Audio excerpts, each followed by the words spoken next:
ಭಗವದ್ಗೀತೆ ಮೇಲೆ ಕೈ ಇಟ್ಟು ಹೇಳಿ, ಏನ್ ಹೇಳ್ತೀರಾ ಸತ್ಯನೇ ಹೇಳ್ತೀರಾ, ಸುಳ್ಳು ಹೇಳಲ್ಲ, ಎಲ್ರಿಗೂ ಮಾಡಿಸೋದೆ ಕೋರ್ಟಲ್ಲಿ. ಮಮ್ಮ ಭಗವದ್ಗೀತೆ ಮೇಲೆ ಕೈ ಇಟ್ಟು ಏನು ಹೇಳಿಲ್ಲ. ಅವ್ರೇನು ಹೇಳಿದ್ರು, ಭಗವದ್ಗೀತೆ ಬಗ್ಗೆ ಹೇಳಕ್ಕೆ ಸ್ಟಾರ್ಟ್ ಮಾಡ್ಬಿಟ್ರು. ಭಗವದ್ಗೀತೆ ಪರಮಾತ್ಮ ಶ್ರೀಕೃಷ್ಣಗೂ ತಂದೆ ಶಿವ ಆಗಿದ್ದಾರೆ. ಶಿವನೇ ಶ್ರೀಕೃಷ್ಣಗೆ ಭಗವದ್ಗೀತೆ ನುಡಿಸಿ ಅವ್ರಿಗೆ ಆ ಪದವಿ ಕೊಟ್ಟಿರೋದು. ಶಿವನ ಮೊದಲನೇ ಮಗ ಶ್ರೀಕೃಷ್ಣ ಅಂತದ್ದು. ಆಮೇಲೆ ಕೋರ್ಟಲ್ಲಿ ಲಾಯರ್ಗೂ ಆಶ್ಚರ್ಯ ಬಂದ್ಬಿಡ್ತು, ಇಂಥ ಜ್ಞಾನ ನಾನು ಕೇಳಿರ್ಲಲ್ವಲ್ಲ. ಆದ್ರೂ ಸಹ ನಾನು ಜ್ಞಾನ ಕೇಳೋಕ್ಕೆ ನಿಮಗೆ ಕೋರ್ಟಲ್ಲಿ ಕರೆದಿಲ್ಲ, ನಾನು ನಿಮಗೆ ಕರೆದಿರೋದು ಕೋರ್ಟಲ್ಲಿ ಬೇರೆ ವಿಷಯಕ್ಕೆ, ಇದ್ರ ಬಗ್ಗೆ ಮಾತಾಡ್ರಿ. ಮತ್ತೆ ನೆಕ್ಸ್ಟ್ ಲಾಯರ್ ಕೇಳಿದ್ದಾರೆ, ನೀವು ಯಾಕೆ ಮನೆ ಸಂಸಾರ ಬಿಟ್ಟು ಬಂದ್ಬಿಟ್ಟಿದ್ದೀರಾ? ಆಗ ಮಮ್ಮ ಹೇಳಿದ್ದಾರೆ, ಅಣ್ಣಂದಿರು ಪತ್ನಿ ಮಕ್ಕಳಿಗೆ ಬಿಟ್ಬಿಟ್ಟು ಸನ್ಯಾಸಿಯಾಗಿ ಕಾಡ್ ಹೊರಟೋಗ್ತಾರೆ, ಅವ್ರ ಹತ್ರ ಯಾರು ಪ್ರಶ್ನೆ ಮಾಡೋರಲ್ಲ. ನಾವು ಅಕ್ಕಂದಿರು ವಿಶ್ವ ಕಲ್ಯಾಣದ ಕಾರ್ಯದಲ್ಲಿ ಪರಮಾತ್ಮನಿಗೆ ಸಹಯೋಗ ಕೊಡ್ತಾ ಇದ್ದೀವಿ, ಸ್ವರ್ಗ ಕಟ್ಟೋದ್ರಲ್ಲಿ ಸಹಯೋಗ ಕೊಡ್ತಾ ಇದ್ದೀವಿ ಅಂದ್ರೆ ನಮ್ಗೆ ಇದೆಲ್ಲ ಪ್ರಶ್ನೆ ಯಾಕೆ? ಮತ್ತೆ ನೆಕ್ಸ್ಟ್ ಕೇಳಿದ್ರು, ನಿಮ್ಗೆ ದಾದಾ ಲೇಖರಾಜ್ ಜೊತೆಲಿ ಏನ್ ಸಂಬಂಧ? ಆಗ ಮಮ್ಮ ಏನ್ ಹೇಳಿದ್ರು, ದಾದಾ ಲೇಖರಾಜ್ಗೆ ನೋಡ್ಕೊಂಡು ನಾವು ಬರೋದಿಲ್ಲ, ನಾವು ಅವ್ರ ಶರೀರದಲ್ಲಿ ಪರಮಾತ್ಮನ ಪರಕಾಯ ಪ್ರವೇಶ ಆಗಿದೆ, ಅವ್ರ ಹತ್ರ ನಾವು ಜ್ಞಾನ ಅಮೃತ ಕುಡಿಯೋಕೆ ಬರ್ತೀವಿ, ಜ್ಞಾನ ತಿಳ್ಕೊಳಕ್ಕೆ ಬರ್ತೀವಿ. ಪರಮಾತ್ಮ ಸ್ವರ್ಗ ಕಟ್ತಾ ಇದ್ರೆ ಅದರಲ್ಲಿ ಸಹಯೋಗ ಕೊಡಕ್ ಬರ್ತೀವಿ ಅಂತ ಹೇಳೋರು. ಮತ್ತೆ ಎಷ್ಟೋ ಪ್ರಶ್ನೆಗಳು ಮಾಡಿದ್ರು, ಲಾಸ್ಟ್ ಅಲ್ಲಿ ಓಂ ಮಾಡ್ಲಿ ಕಡೆ ಕೇಸ ಜಯ ಆಯಿತು.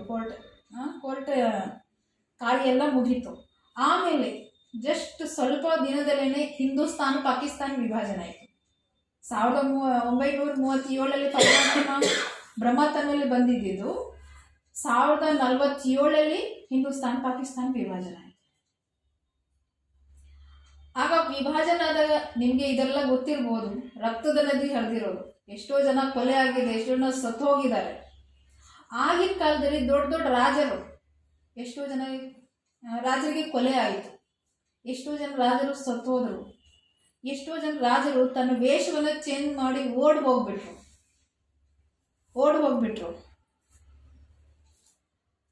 ಆಮೇಲೆ ಏನಾಯ್ತು,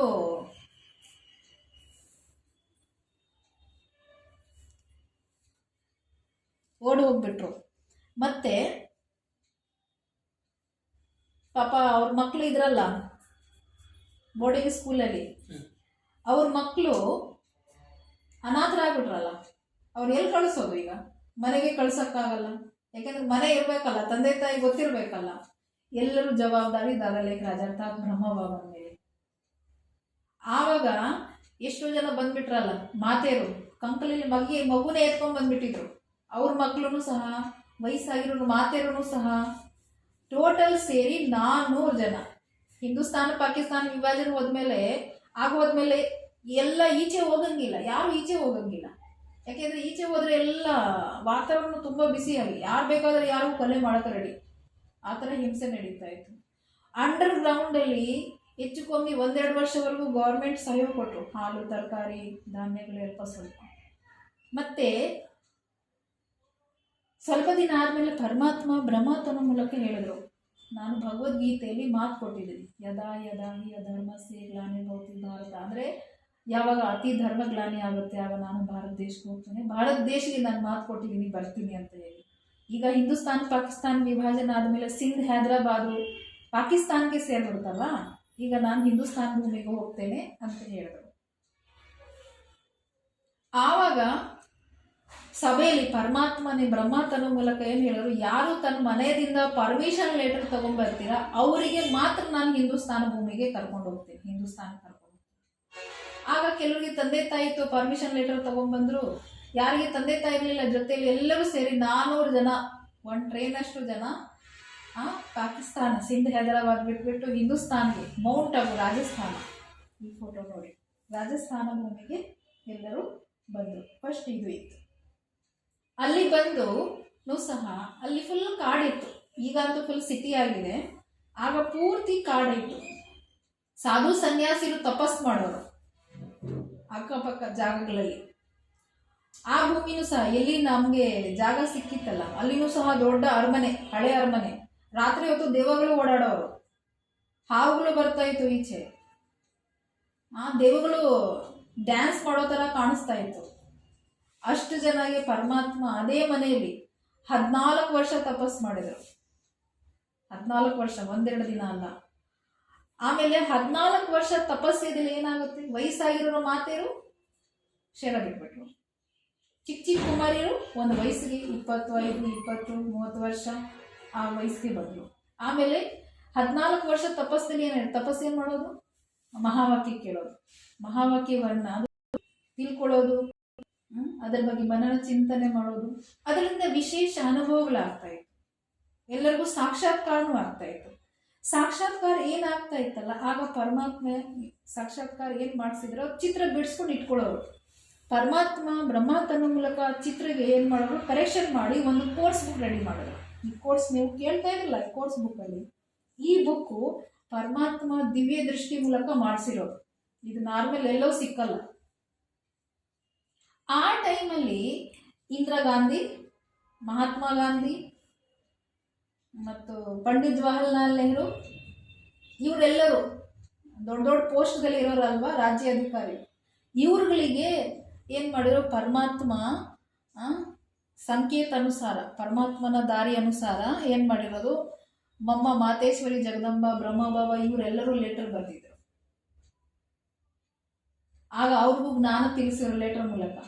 ಆಗ ಓಂ ಮಂಡಳಿಯಿಂದ ಪ್ರಜಾಪಿತ ಬ್ರಹ್ಮಕುಮಾರಿ ಈಶ್ವರೀಯ ವಿಶ್ವವಿದ್ಯಾಲಯ ಅಂತ ಹೆಸರು, ನಮಗೆ ಈ ಸಂಸ್ಥೆಗೆ ಹೆಸರು ಬಂತು. ಈ ಸಂಸ್ಥೆನೂ ಅಲ್ಲ, ಇದು ಪ್ರಜಾಪಿತ ಬ್ರಹ್ಮಕುಮಾರಿ ಈಶ್ವರೀಯ ವಿಶ್ವವಿದ್ಯಾಲಯ ಅಂದರೆ ವಿದ್ಯಾಲಯ. ಯಾವುದೇ ಜಾತಿ ಧರ್ಮದವರು, ಯಾವುದೇ ವಯಸ್ಸವರು ಬಂದು ಇಲ್ಲಿ ಈ ಜ್ಞಾನ ತಿಳ್ಕೊಬೋದು, ಓದ್ಕೋಬೋದು ಅಂತ. ಇದರಿಂದ ನಮ್ಮ ಆತ್ಮ ಉನ್ನತಿ ಆಗೋದು ಮಾರ್ಗ ಸಿಗೋದು, ನಮ್ಮ ಆತ್ಮ ಶಕ್ತಿಶಾಲಿಯಾಗಿ ಆತ್ಮ ಲೋಕದಲ್ಲಿ ಹೋಗೋದು ಮಾರ್ಗ ಇಲ್ಲಿ ಸಿಗೋದು. ಅರ್ಥ ಆಯ್ತಾ? ಆವಾಗ ಇನ್ನೂ ಬಂತು 14 ವರ್ಷದ ತಪಸ್ಸಲ್ಲಿ ಬೆಗ್ರಿ ಪಾರ್ಟ್. ಬೆಗ್ರಿ ಪಾರ್ಟ್ ಹೆಂಗೆ? ಬೆಗ್ರಿ ಪಾರ್ಟ್ ಅಂದರೆ ಬಡತನ. ಏಕೆಂದರೆ ದಾದಾ ಲೇಖರಾಜ್ ತನ್ನ ಜೀವನದಲ್ಲಿ ಎಷ್ಟೋ ಸಂಪಾದನೆ ಮಾಡಿರೋದು ಖಾಲಿ ಆಯ್ತಲ್ಲ. 400 ಜನ, ಈಗ ಮನೆಯಲ್ಲಿ ಒಬ್ಬರಿಬ್ಬರಿಗೆ ಖರ್ಚು ಎಷ್ಟಿರುತ್ತೆ, 400 ಜನಗೆ ಮಾಡಿ ಮಾಡಿ ಖಾಲಿ ಆಗೋಯಿತು. ಆಗ ಬಡತನದಲ್ಲಿ ಬೆಗ್ರಿ ಪಾರ್ಟಲ್ಲಿ ಏನು ಬಂತು ಅಂದರೆ, ಎಲ್ಲರಿಗೂ 1 ಗ್ಲಾಸ್ ಮಜ್ಜಿಗೆ, ಒಂದೇ ಒಂದು ಜೋಳದ ರೊಟ್ಟಿ. ಈಗ ಯಾರಿಗೆ ಲೂಸ್ ಮೋಷನ್ ಇದ್ದರೆ, ಹೊಟ್ಟೆ ಸಮಸ್ಯೆ ಇದ್ದರೆ ಅವ್ರಿಗೂ ಅದೇ, ಯಾರಿಗೆ ಆಸ್ತಮ ಇದ್ದರೆ ಅವ್ರಿಗೂ ಅದೇ. ಅದನ್ನು ಸಹ ಮಾತ್ರೆ ಥರ ಕೆಲಸ ಮಾಡ್ತಾ ಇತ್ತು. ಈಗ ಆಸ್ತಮನವರಿಗೆ ಮಜ್ಜಿಗೆ ಕುಡಿದ್ರೆ ಜಾಸ್ತಿ ಆಗುತ್ತಲ್ಲ, ಆದರೂ ಅವ್ರಿಗೆ ಏನೂ ಆಗ್ತಾ ಇರಲಿಲ್ಲ. ಪರಮಾತ್ಮ ನೆನಪಲ್ಲಿ ತಿನ್ನುವಾಗ ಕುಡಿಯುವಾಗ ಏನೂ ಆಗ್ತಾ ಇರಲಿಲ್ಲ ಅಂತ. ಇನ್ನೊಂದು, ಜೋಳದ ರೊಟ್ಟಿ ತಿನ್ನೋರಿಗೆ ಲೂಸ್ ಮೋಷನ್ ಇದ್ರೆ ಇನ್ನೂ ಜಾಸ್ತಿನೇ ಆಗುತ್ತೆ, ಹೊಟ್ಟೆ ಕೆಟ್ಟಿರುತ್ತೆ, ಆದರೂ ಏನೂ ಆಗ್ತಾ ಇಲ್ಲ, ಇನ್ನೂ ಅವ್ರಿಗೆ ವಾಸಿ ಆಗ್ಬಿಡ್ತಾ ಇತ್ತು ಪರಮಾತ್ಮ ನೆನಪಲ್ಲಿ ತಿನ್ನೋದ್ರಿಂದ. ಪ್ರಸಾದ, ಆಗಲೇ ಪರಮಾತ್ಮ ಪ್ರಸಾದದ ಬೆಲೆ ಹೇಳಿದರು. ಅಂದರೆ ಪ್ರಸಾದ ಅಂದರೆ ಏನು? ದುಃಖ ಭಂಜನ ಊಟ ಅಂತ ಹೇಳ್ತಾರೆ. ಅಂದರೆ ದುಃಖ ದೂರ ಮಾಡತಕ್ಕಂತಹ ಊಟ. ಗೊತ್ತಾಯ್ತಾ? ಆಗ ಪರಮಾತ್ಮ ಏನು ಹೇಳಿದ್ರು, ಅನ್ನ ಹೇಗೆ ಹಾಗೆ ಮನಸ್ಸು. ಅಂದರೆ ಯಾರ ನೆನಪಲ್ಲಿ ನಾವು ಪ್ರಸಾದ ಮಾಡ್ತೀವಿ ಮತ್ತು ಯಾರಿಗೆ ನಾವು ಅರ್ಪಿಸ್ತೀವಿ, ಅದರದ ಪವರ್ ಅದರಲ್ಲಿ ಮಿಕ್ಸ್ ಇರುತ್ತೆ. ಅದು ತಿನ್ನೋದ್ರಿಂದ ನಮ್ಮ ಮನಸ್ಸಿನ ಕಾಯಿಲೆ, ತನ್ನೋದು ಕಾಯಿಲೆ ಎರಡೂ ದೂರ ಆಗೋದು. ಇದೆಲ್ಲ ಆಗಲೇ ತಿಳಿಸಿದರು. ಆಮೇಲೆ ಏನಾಯಿತು, ಅದರ ಮಧ್ಯದಲ್ಲಿ ಈ ಬ್ರಹ್ಮಭಾವ ಶೇರ ಬಿಟ್ಬಿಟ್ರು. ಎಲ್ಲರಿಗೂ ಒಂದೇ ಥರ ವಿಶ್ವಾಸ ಇರಲ್ಲಲ್ಲ. ಈಗ ಬಡತನ ಯಾವಾಗಾಯಿತು, ಸ್ವಲ್ಪ ಜನ ಹೊರಟೋದ್ರು. ಅಯ್ಯೋ, ಕೆಲವರು ಇರ್ತಾರಲ್ಲ, ಆರಾಮಾಗಿ ಸಿಗ್ತಾ ಇದೆಯಲ್ಲ ಊಟ, ಇನ್ನೇನು ಬೇಕು, ತುಂಬ ಜನ ಬಂದುಬಿಟ್ಟಿರ್ತಾರೆ. ಆಮೇಲೆ ಬಡತನ ಸ್ಟಾರ್ಟ್ ಆದಮೇಲೆ ಎಷ್ಟೋ ಜನ ಭಗವಂತನ ಮೇಲೆ ವಿಶ್ವಾಸ ಇರಲಿಲ್ಲಲ್ಲ, ಹೊರಟು ಹೋದ್ರು. ಆವಾಗ ಸ್ವಲ್ಪ ಜನ ಇದ್ರು, ಸ್ವಲ್ಪ ಜನದಲ್ಲಿ ಈ ಬ್ರಹ್ಮಭಾವ ಶೇರ ಬಿಟ್ಬಿಟ್ರು. ಕೆಲವರಿಗೆ ಈ ಬ್ರಹ್ಮಭಾವನ ಮೇಲೆ ಪ್ರೀತಿ ಇತ್ತು, ಶಿವಬಾಬನಿಗೆ ಅನುಭವ ಅಷ್ಟು ಇರಲಿಲ್ಲ. ಅಯ್ಯೋ, ಈಗ ಅಂತೂ ಬ್ರಹ್ಮಕುಮಾರಿ ಈಶ್ವರಿ ವಿಶ್ವವಿದ್ಯಾಲಯ ಅಂದರೆ ಓಂ ಮಂಡಳಿ ಕ್ಲೋಸ್ ಆಗುತ್ತೆ, ಇದು ಬ್ರಹ್ಮನೇ ಹೊರಟು ಹೋದ್ರಲ್ಲ, ಇನ್ಯಾರಿದ್ದಾರೆ? ಅವ್ರ ಶಿವನ ಬಗ್ಗೆ ಅಷ್ಟು ಅನುಭವ ಇರಲಿಲ್ಲ. 12ನೇ ದಿವಸದ ತಿಥಿ ದಿನ ಪರಮಾತ್ಮ ದಾದಿ ಗುಲ್ಜಾರ್, ಅವ್ರಿಗೂ ಸಹ 25-30 ವರ್ಷ ಆಗಿತ್ತು. ಗುಲ್ಜಾರ್ ದಾದಿ ತನ್ನ ಇವರು ಫೋಟೋ ಲಾಸ್ಟಲ್ಲಿ ಕ್ಯಾಮ್ರಾಕ್ಕೆ ಹಾಕ್ತೀನಿ. ಇವ್ರ ಶರೀರಕ್ಕೆ ಪರಮಾತ್ಮ ಬಂದರು. ಇವ್ರ ಶರೀರದಲ್ಲಿ ಬಂದು ಪೂರ್ತಿ 50 ವರ್ಷವರೆಗೂ ಭಗವಂತ ಇವ್ರ ಮೂಲಕ ಮಹಾವಾಕ್ಯ ನುಡಿಸಿದ್ರು. ಮತ್ತೆ ಫಸ್ಟ್ ಬರ ತಕ್ಷಣ ಏನು ಹೇಳಿದ್ರು, ಈ ಬ್ರಹ್ಮ ಸ್ವರ್ಗ ಕಟ್ಟಕ್ಕೆ ಬಂದಿಲ್ಲ, ನಾನು ಇವ್ರ ಶರೀರ ಸ್ವರ್ಗ ಕಟ್ಟಕ್ಕೆ ಬಂದಿರೋದು ಅಲ್ವಾ. ಇನ್ನು ನಾನು ಇದೀನಲ್ಲ, ನಾನು ಹೋಗಿಲ್ಲಲ್ಲ.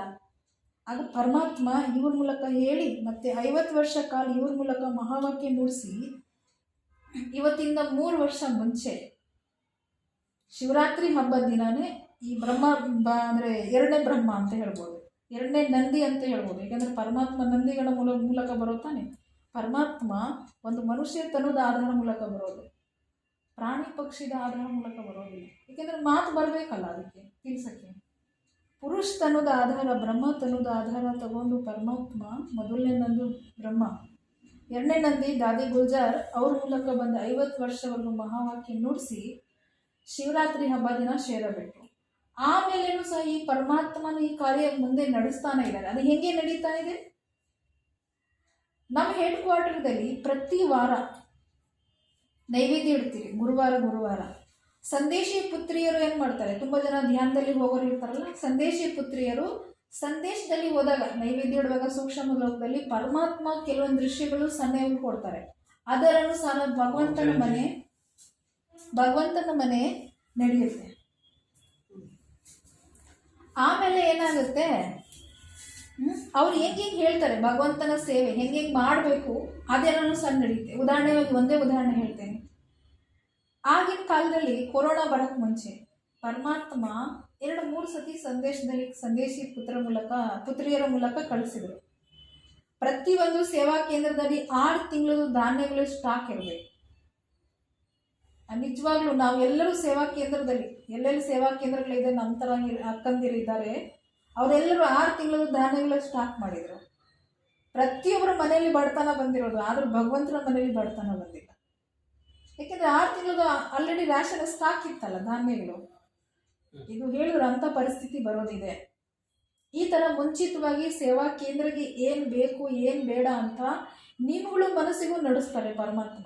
ಏನು ಗೊತ್ತಾ, ಈಗ ನೀವು ಧ್ಯಾನ ಮಾಡ್ತೀರಾ ಅಂದರೆ ಭಗವಂತನ ಮನೆಗೆ ನಮಗೆ ಭಗವಂತ ಇಷ್ಟು ಸುಖ ಕೊಡ್ತಾ ಇದ್ದಾನೆ, ಭಗವಂತ ಮನೆಗೆ ನಾವು ಏನೇನೋ ಮಾಡಬೇಕಲ್ಲ, ಆ ಭಾವನೆ ಬರುತ್ತಲ್ಲ.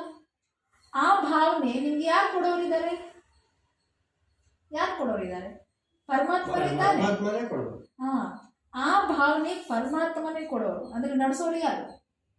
ನಮಗೆ ನಡೆಸೋರು, ನಿಮಗೆ ನಡೆಸೋರು, ಭಗವಂತನ ಮನೆಗೆ ನಡೆಸೋರು ಯಾರು? ಪರಮಾತ್ಮ ತಾನೆ. ಅವರೇ ಬಂದು ಈಗ ಸ್ವರ್ಗ ಕಟ್ತಾ ಇದ್ದಾರೆ. ಈಗ ನಿಮಗೆ ಕೋರ್ಸ್ ಅರ್ಥ ಆಗಿದೆ. ನೆಕ್ಸ್ಟ್ ಈಗ ಭಗವಂತನ ಮೂಲಕ, ಭಗವಂತ ಈ ಬ್ರಹ್ಮನ ಮೂಲಕ ನುಡಿಸಿರೋದು ಮಹಾವಾಕ್ಯ ದಿನ ನಾವು ಓದ್ತೀವಿ. ಅರ್ಥ ಆಯ್ತಾ? ಈಗ ಕೋರ್ಸ್ ಅರ್ಥ ಆದಮೇಲೆ ಭಗವಂತ ಇವ್ರ ಮೂಲಕ ನುಡಿಸಿರೋ ಮಹಾವಾಕ್ಯ ದಿನ ನಮಗೆ ಅರ್ಥ ಆಗುತ್ತೆ. ಆಮೇಲೆ ಭಾನುವಾರ ಮತ್ತು ಕೆಲವೊಂದು ವಿಶೇಷ ದಿನಗಳು ದಾದಿ ಶೈಲ ಮೂಲಕ ನುಡಿಸಿರೋದು ಮಹಾವಾಕ್ಯ ಇರುತ್ತೆ. ಇವರು ದಾದಿ ಗುಲ್ಜಾರ್ ಇವ್ರ ಶೈಲ ಮೂಲಕ ನುಡಿಸಿರೋ ಮಹಾವಾಕ್ಯ. ಇದು ಒಂದೊಂದು ಲಿಂಕ್ ಇದೆ.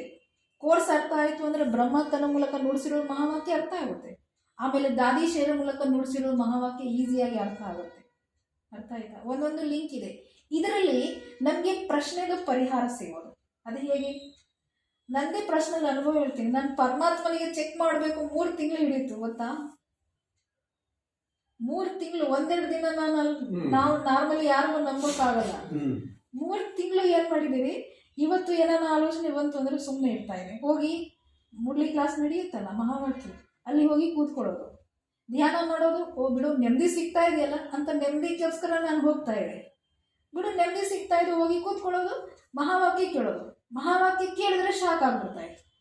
ನಾನು ಇನ್ನೂ ಯಾರಿಗೂ ಹೇಳಿಲ್ಲಲ್ಲ ನನ್ನ ಮನಸ್ಸಿನ ಮಾತು, ಸುಮ್ಮನೆ ಪ್ರಶ್ನೆ ಮಾಡಿರೋದು. ನೆಕ್ಸ್ಟ್ ದಿವಸ ಅವತ್ತು ಬಂದಿರುತ್ತಲ್ಲ, ನನಗೆ ಶಾಕ್ ಆಗ್ಬಿಡ್ತಾಯಿತ್ತು ಪ್ರಶ್ನೆದ ಉತ್ತರ. ಮತ್ತೆ 3ನೇ ದಿವಸ, 2ನೇ ದಿವಸ, 4ನೇ ದಿವಸ, 1 ತಿಂಗಳು, 2 ತಿಂಗಳು, 3 ತಿಂಗಳು ಹಾಗೆ ನಡೀತು. ಯಾಕೆಂದರೆ ನಾನು ಹೇಳಿದ್ದೀನಲ್ಲ, ಇದೆಲ್ಲ ಹಾಗೆ ನಡೀತಾ ಇತ್ತು. ಮತ್ತು ಕೊನೆಯಲ್ಲಿ ಒಂದು ದಿವಸ ಕೇಳೇ ಬಿಟ್ಟಿದ್ದೀನಿ. ನಮ್ಮ ಸಿಸ್ಟರು, ನಮ್ಮ ಅಕ್ಕವರು ಎಲ್ಲಿದ್ದರು, ಅವರು ಅಕ್ಕವರೇ ಈ ಮಹಾವಾಕ್ಯ ಯಾರು ಬರೀತಾರೆ, ನಾನು ಅವ್ರ ಹತ್ರ ಮಾತಾಡಬೇಕು. ಆಗ ಪರಮಾತ್ಮ ಬಗೆಯವರು ಹೇಳೋರು ಅಕ್ಕವರು. 1937 ಪರಮಾತ್ಮ ಬ್ರಹ್ಮ ತನ್ನ ಮೂಲಕ ನುಡಿಸಿರೋ ಮಹಾವಾಕ್ಯ ಈಗ ನಾವು ಕೇಳ್ತಾ ಇದ್ದೀರ, ಅದರಿಂದ ನಮ್ಮ ಪ್ರಶ್ನೆಗೆ ಪರಿಹಾರ ಆಗೋದ ಅಂತ ಹೇಳಿದರು. ನನಗೆ ಆಗ ಶಾಕ್ ಆಗ್ಬಿಡ್ತು. 1937 1-2 ವರ್ಷದ ವ್ಯತ್ಯಾಸ ಅಲ್ಲ. ಎಷ್ಟು ವರ್ಷ? ಹೆಚ್ಚು ಕಮ್ಮಿ 80 ವರ್ಷ ಹೇಳ್ಬೋದು, 80-90 ವರ್ಷ ಹೇಳ್ಬೋದು. ಅಷ್ಟು ವರ್ಷ ಹಿಂದೆ ಹೆಂಗೆ ಗೊತ್ತಿರುತ್ತೆ? ನನ್ನ ಮಕ್ಕಳಿಗೆ ಈ ಟೈಮಲ್ಲಿ ಈ ಪ್ರಶ್ನೆ ಬರುತ್ತೆ, ಈ ಪ್ರಶ್ನೆಗೆ ಉತ್ತರ ನಾವು ಈ ಟೈಮಲ್ಲಿ ಹೇಳ್ಕೊಡ್ಬೇಕು. ಇದು ನಾರ್ಮಲ್ ಮನುಷ್ಯರ ಕೆಲಸ? ಇದು ಪರಮಾತ್ಮದ ಕೆಲಸ ಇರ್ಬೋದು. ಆ ಟೈಮಲ್ಲಿ ನಮಗೆ ಶಾಕ್ನೂ ಅನಿಸ್ತು, ಇನ್ನೊಂದು ವಿಶ್ವಾಸನೂ ಪೂರ್ತಿ ಬಂದ್ಬಿಡ್ತು. ಓ, ಇದು ನಾರ್ಮಲ್ ಮನುಷ್ಯ ಮಾಡ್ತಾ ಇರೋದಲ್ಲ. ಆಗ ನಮಗೆ ವಿಶ್ವಾಸ ಬಂದಮೇಲೆ ಮತ್ತೆ ಇನ್ನೊಂದ್ಸತಿ ಕೋರ್ಸ್ ಕೇಳಿದೆ. ಗೊತ್ತಾ, ನಮಗೆ ಇನ್ನೊಂದ್ಸತಿ ಕೋರ್ಸ್ ಕೊಡಬೇಕು. ಕೆಲವೊಂದು ಗೊಂದಲಗಳು ಅದರಲ್ಲಿ ಕ್ಲಿಯರ್ ಮಾಡುತ್ತೆ. ಮತ್ತು ನನ್ನ ಜೀವನದಲ್ಲಿ ಯಾವತ್ತಿಂದ ಇವತ್ತಿನ ದಿನವರೆಗೂ ಮುರಳಿನೂ ಮಿಸ್ ಮಾಡಿಲ್ಲ, ಪರಮಾತ್ಮರ ಬಗ್ಗೆ ಯಾವುದೂ ಸಂಶಯನೂ ಬಂದಿಲ್ಲ. ಮತ್ತು ಈ ಕೋರ್ಸ್ ಬುಕ್ ನೋಡ್ತಾ ಇದ್ರಲ್ಲ, ಇದು ಪರಮಾತ್ಮನೇ ಮಾಡಿಸಿರೋದು. ನಿಜವಾದದ್ದು ಭಗವದ್ಗೀತೆ. ಇದು ಕೋರ್ಸ್ ಬುಕ್ಕು ಮತ್ತು ಭಗವದ್ಗೀತೆ ನಿಜವಾದ ಭಗವಂತನ ಮಹಾವಾಕ್ಯಗಳಿದೆಯಲ್ಲ, ಅದೇ ಇದು ರಿಯಲ್ ಭಗವದ್ಗೀತೆ. ಯಾಕೆಂದರೆ ನಮಗೆ ಇಲ್ಲಿ ಬಂದ ಮೇಲೆ ನೆಮ್ಮದಿ ಸಿಗ್ತಾ ಇದೆಯಲ್ಲ, ಪ್ರಶ್ನೆಗೆ ಉತ್ತರ ಸಿಗ್ತಾ ಇದೆಯಲ್ಲ. ಇದು ನಾರ್ಮಲ್ ಮನುಷ್ಯ ಮಾಡೋಕ್ಕಾಗಲ್ಲ. ಇಲ್ಲಿ ಬೇರೆ ಸತ್ಸಂಗದಲ್ಲಿ ಸಿಕ್ಕಲ್ಲ ನಿಮಗೆ. ಯಾಕೆ ಸಿಕ್ಕಲ್ಲ ಅಂದರೆ ಅಲ್ಲಿ ಕಥೆಗಳೇ ಹೇಳ್ತಾರೆ. ಆ ಟೈಮಲ್ಲಿ ನಮ್ಗೆ ಏನೋ ಸುಖ ಅನಿಸುತ್ತೆ, ಮತ್ತೆ ಮನೆಗೆ ಹೋದರೆ ಹಾಗೆ. ಆದರೂ ಇಲ್ಲಿ ಏನೇ ಪಡ್ಕೊತೀವಿ, ಮನೆಯಲ್ಲಿನೂ ನೆಮ್ಮದಿ, ಇಲ್ಲಿ ನಮ್ಗೆ ಬಂದರೆ ನೆಮ್ಮದಿ, ಮನಸ್ಸಿಗೆ ಯಾವಾಗಲೂ ನೆಮ್ಮದಿ. ಯಾಕೆಂದರೆ ಇದು ಸತ್ಯ ಜ್ಞಾನಕ್ಕೆ ಸತ್ಯ ಅನುಭವ ಆಗೇ ಆಗೋದು. ಅರ್ಥ ಆಯ್ತಾ? ಆವಾಗ ಏನು ಆಯಿತು ಅಂದರೆ,